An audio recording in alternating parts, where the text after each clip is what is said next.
Breaking news, Iran పై ఏ క్షణమైన అమెరికా అటాక్ చేయొచ్చు. దీంతో మళ్ళీ బంకర్లోకి ఇరాన్ సుప్రీం లీడర్ ఖొమైనీ దాక్కున్నారు. యుఎస్ దాడి చేసే అవకాశం ఉందని ఇరాన్ మిలిటరీ హెచ్చరించింది. చిన్న కొడుకు మసూద్ ఖమైనీకి బాధ్యతలు అప్పగించారు అయతుల్లా ఖమైనీ. ఇరాన్ పాలకుల తీరుపై దేశంలో భారీ ఎత్తున నిరసనలు వెల్లువెత్తున్నాయి. ఘర్షణలో ఇప్పటికే వేలాది మంది మృత్యువాత పడ్డారు. దీంతో ట్రంప్ అడుగులు సైనిక చర్య దిశగా కదులుతున్నాయి. ఇప్పటికే ఇరాన్ వైపు అమెరికా యుద్ధ నౌకలు బయలుదేరాయి. దీంతో అత్యంత సురక్షితమైన బంకర్లోకి ఖమైనీ వెళ్ళి దాక్కున్నట్టుగా తెలుస్తోంది. మరోసారి అయతుల్లా అలీ ఖమైనీ బంకర్లో దాక్కున్నాడన్న వార్త చర్చనీయాంశంగా మారుతుంది. గతంలో ఇజ్రాయెల్ దాడి చేసినప్పుడు ఖమైనీ బంకర్లోనే చాలా రోజుల పాటు తలదాచుకున్నాడు. బంకర్ నుంచే సైనికులకు ఆదేశాలు జారీ చేశాడు. తాజాగా మరోసారి అమెరికా సైన్యం గల్ఫ్ తీర ప్రాంతాల్లో, పర్షియన్ ప్రాంతంలో ఇరాన్ వైపు అడుగులు వేస్తున్నాయి. అక్కడ యుద్ధ నౌకలు. దీంతో ఇరాన్ వెన్నులో వణుకు పడుతోంది. అమెరికా ఏ క్షణమైన అటాక్ చేయొచ్చనే వార్తల నేపథ్యంలో Iran supreme leader Ayatollah Ali Khamenei ఒక సేఫ్టీ బంకర్లోకి వెళ్ళి తలదాచుకున్నట్టుగా సమాచారం అందుతోంది. అమెరికా దాడి చేస్తుందనే భయాలు ఇరాన్ను చుట్టుముడుతున్నాయి. దీంతో ఆ దేశ అధినేత రక్షణ కోసం అధికారులు చర్యలు ప్రారంభించారు. అందులో భాగంగా సుప్రీం లీడర్ అయతుల్లా అలీ ఖమైనీని అక్కడి అధికారులు రాజధాని టెహ్రాన్లోని ఒక గుర్తు తెలియని సురక్షిత ప్రాంతంలోని బంకర్లోకి తరలించినట్టుగా సమాచారం. అమెరికా దాడి చేసే అవకాశాలు ఎక్కువగా ఉన్నాయంటూ సీనియర్ మిలిటరీ ఆఫీషియల్స్ హెచ్చరిస్తున్న నేపథ్యంలో అత్యంత సురక్షితమైన బంకర్లో ఖమైనీ ఆశ్రయం పొందుతున్నట్టుగా తెలుస్తోంది. దీన్ని టెహ్రాన్లోని పలు సొరంగాలకు అనుసంధానం చేసినట్టుగా కూడా తెలుస్తోంది. ఈ క్రమంలోనే సుప్రీం లీడర్ తన ఆఫీస్ బాధ్యతలను చిన్న కుమారుడు మసూద్ ఖమైనీకి అప్పగించినట్టుగా అంతర్జాతీయ మీడియా కథనాలు చెప్తున్నాయి. అత్యవసర పరిస్థితుల్లో కార్యనిర్వాహక వర్గంతో సమన్వయ పనులు కూడా ఆయనే చూస్తున్నట్లు తెలిపాయి. అయితే ఈ వార్తలపై ఇరాన్ అధికారుల నుంచి ఇప్పటివరకు ఎలాంటి ప్రకటన లేదు. ఇరాన్లో పరిపాలనకు వ్యతిరేకంగా భారీ నిరసనలు చెలరేగాయి. ఈ క్రమంలో జరిగిన ఘర్షణలో వేల మంది ప్రాణాలు కోల్పోయారు. దీనిపై డొనాల్డ్ ట్రంప్ ఆగ్రహం వ్యక్తం చేశారు. నిరసనకారులకు హాని జరిగితే రంగంలోకి దిగుతామంటూ హెచ్చరించారు. ఆ దేశంపై సైనిక చర్యకు కూడా సిద్ధమవగా చివరి నిమిషంలో రద్దు చేసుకున్నారు. అయితే ఇటీవల భారీ సంఖ్యలో తమ యుద్ధ నౌకలు ఇరాన్ వైపు కదులుతున్నాయంటూ ఆయన ప్రకటించడం భయాందోళనకు దారితీసింది. దీంతో మరోసారి ఏం జరగబోతోంది? ఇరాన్ సుప్రీం లీడర్ను టార్గెట్గా అమెరికా అడుగులు వేయబోతోందా? ఇప్పటికే అబ్రహం లింకన్ యుద్ధ వాహక నౌకలు సముద్రంలో ఇరాన్ టార్గెట్గా కదులుతున్నాయి. మరోవైపు B-52 బాంబర్లు, హెర్క్యులస్ రవాణా యుద్ధ విమానాలు ఎయిర్ బేస్లో సిద్ధంగా ఉన్నాయి. దీంతో అటు ఫైటర్ జెట్లు వాయుతలంలో దాడి చేసేందుకు, ఇటు సముద్రం నుంచి అబ్రహం లింకన్ వాహక నౌక దాడి చేసేందుకు, అలాగే మరికొన్ని సబ్మరైన్లు, జలాంతర్గాములు సముద్ర గర్భం లోపల కూడా న్యూక్లియర్ మిసైల్స్తో, న్యూక్లియర్ వార్ హెడ్స్తో సిద్ధంగా ఉన్నట్టు సమాచారం అందుతోంది. అయితే మరోవైపు తమపై దాడి చేస్తే చూస్తూ ఊరుకోమంటూ ఇరాన్ కూడా అదే స్థాయిలో గట్టి హెచ్చరికలు పంపుతోంది. అమెరికా ఎయిర్ బేస్లపై, అలాగే ఇజ్రాయెల్ ఆక్రమిత భూభాగంగా చెప్తున్నటువంటి ఇజ్రాయెల్ను తాము మొదట టార్గెట్ చేస్తామని చెప్తోంది. దీంతో అటు ఇజ్రాయెల్ కూడా అప్రమత్తమవుతోంది. మీరు చూస్తున్న బాక్సులో దృశ్యాలు నేను ఒక్కొక్కటిగా వివరిస్తాను. అమెరికన్ ప్రెసిడెంట్ డొనాల్డ్ ట్రంప్ ఇరాన్పై తన అభిప్రాయాన్ని వెలిబుస్తూ మాట్లాడిన సందర్భం అది. మరోవైపు అయతుల్లా అలీ ఖమైనీ, ఇతనే ఇరాన్ మతాధికారి. ఒక రకంగా ఇరాన్ మతాధికార పాలనకు సంబంధించినటువంటి నిరంకుశ నియంతగా ఇప్పుడు అక్కడ ముద్రపడ్డాడు. 1979 తర్వాత ఇస్లామిక్ రెవల్యూషన్ ఎప్పుడైతే వచ్చిందో అప్పుడు ఇస్లామిక్ రిపబ్లిక్గా ఇరాన్ ఏర్పడింది. అప్పటి నుంచి ఈ అయతుల్లా అలీ ఖమైనీ పాలన జనాలను నిర్బంధానికి గురి చేస్తుంది. అది ఎంతలా అంటే ఇప్పుడు డిసెంబర్ 28 నుంచి అక్కడి ప్రజలు ఈ మతాధికారుల పాలన గద్దెదిగాలి. ఖమైనీ నిర్బంధాల నుంచి, కబంధహస్తాల నుంచి తమకు విముక్తి కలగాలంటూ ఆ దేశవ్యాప్తంగా ఉన్నటువంటి అన్ని ప్రధాన నగరాలు, దాదాపు 180 నగరాల్లో భారీ ఎత్తున నిరసనలు చేపట్టి ఆ దేశ ప్రభుత్వానికి వ్యతిరేకంగా సొంత దేశ పౌరులే లక్షలాది మంది నిరసనలు చేపట్టారు. వాటన్నిటిని కూడా అతి కఠినంగా క్రూరంగా అణిచివేసిన నియంత ఈ ఖమేని దాదాపు వాళ్ళ లెక్కల ప్రకారమే 5,000 మంది పైగా చనిపోయారు. కానీ అనధికారిక లెక్కలు అంతర్జాతీయ మీడియా కథనాలు చెప్తుంది మాత్రం దాదాపు 18,000 మందికి పైగానే చనిపోయారు. ఇటీవలి కాలంలో ఒక ప్రభుత్వం తమ పౌరులపై ఇంతటి భారీ అణచివేత, ఇంతటి సైనిక చర్య ఏ ప్రభుత్వం తమ సొంత పౌరులపై చేయలేదు. అది ఇరాన్లో జరిగింది. దీంతో అక్కడి ప్రభుత్వంపై పెద్ద ఎత్తున విమర్శలు వెల్లువెత్తున్నాయి. మరోవైపు ఇంకో దృశ్యం చూడొచ్చు. ఓవైపు బాంబ్ ఫైట్ జెట్, మరోవైపు అబ్రహం లింకన్ వాహక నౌక, ఇవన్నీ కూడా సముద్ర మార్గం నుంచి, జల మార్గం నుంచి, వాయు మార్గం నుంచి ఇరాన్పై ఏ క్షణమైనా అటాక్ చేసేందుకు సిద్ధంగా ఉన్నట్టు తెలుస్తోంది. సైనిక దాడి జరగవచ్చన్న భయాలు. అదిగో చూడండి, Abraham Lincoln, USS Abraham Lincoln. ఇదే అత్యంత భయంకరమైనటువంటి యుద్ధ వాహక నౌక.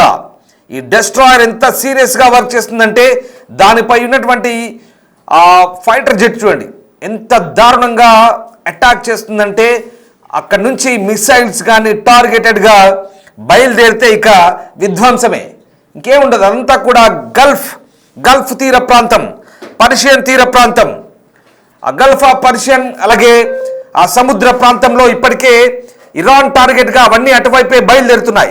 ఇదంతా కొత్త వార్త ఏం కాదు, గత 3 రోజులుగా జరుగుతుంది ఇదే. అందుకే ప్రెసిడెంట్ ట్రంప్ ఎయిర్ ఫోర్స్ 1లో ఇప్పటికే ఈ అంశాల గురించి వెల్లడించారు. ఇప్పటికే అక్కడంతా పహార కాచుకున్నాయి.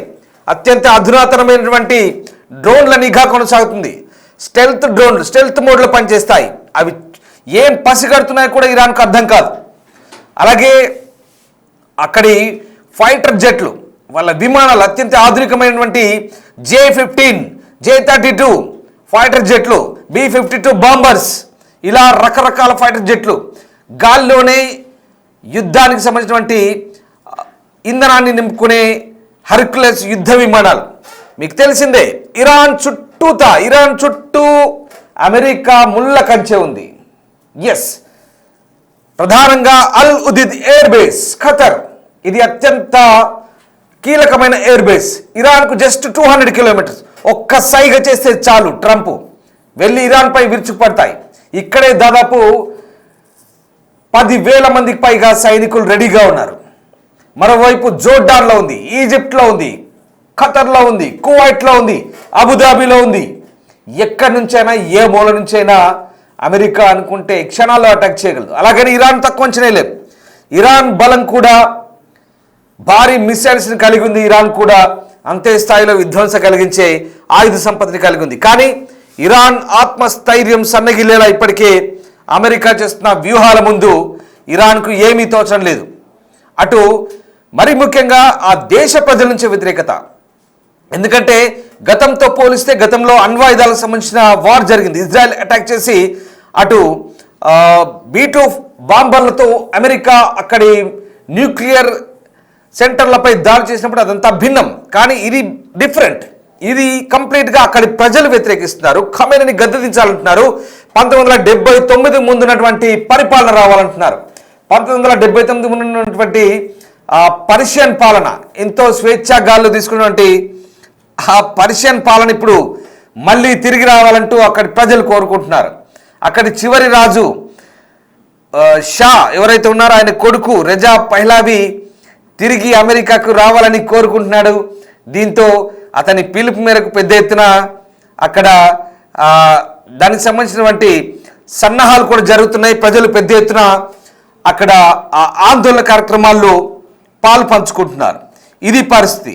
ఇక అయతుల్లా అలీ ఖమేనీ టెహ్రాన్లోని అత్యంత సురక్షితమైన బంకర్కు తరలించినట్టు వార్తలు అయితే వెలువడుతున్నాయి. అక్కడ సీనియర్ మిలిటరీ అధికారులే హెచ్చరించినట్టుగా తెలుస్తోంది.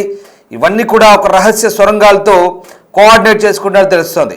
అయితే అత్యవసర పరిస్థితుల్లో ప్రభుత్వ కార్యనిర్వాహక వ్యవస్థతో కోఆర్డినేట్ చేసుకునే బాధ్యతను కూడా అతని చిన్న కొడుకు చూసుకుంటున్నట్టుగా తెలుస్తోంది. ఈ నేపథ్యంలో ప్రస్తుతం అమెరికా ఏ క్షణంలోనైనా దాడి చేసే అవకాశం ఖచ్చితంగా ఉంది. దానికి సంబంధించే వార్తలు చెక్కలు కొడుతున్నాయి.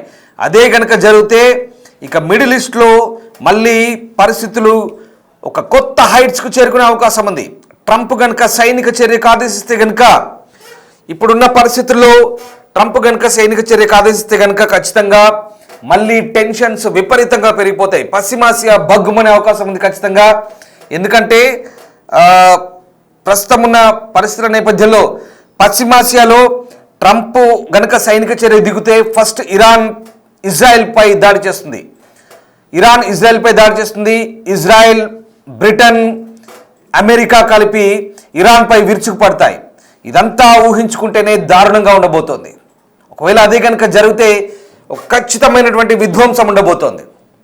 అమెరికన్ ఎయిర్ బేస్లపై ఇరాన్ టార్గెట్ చేస్తుంది. అక్కడ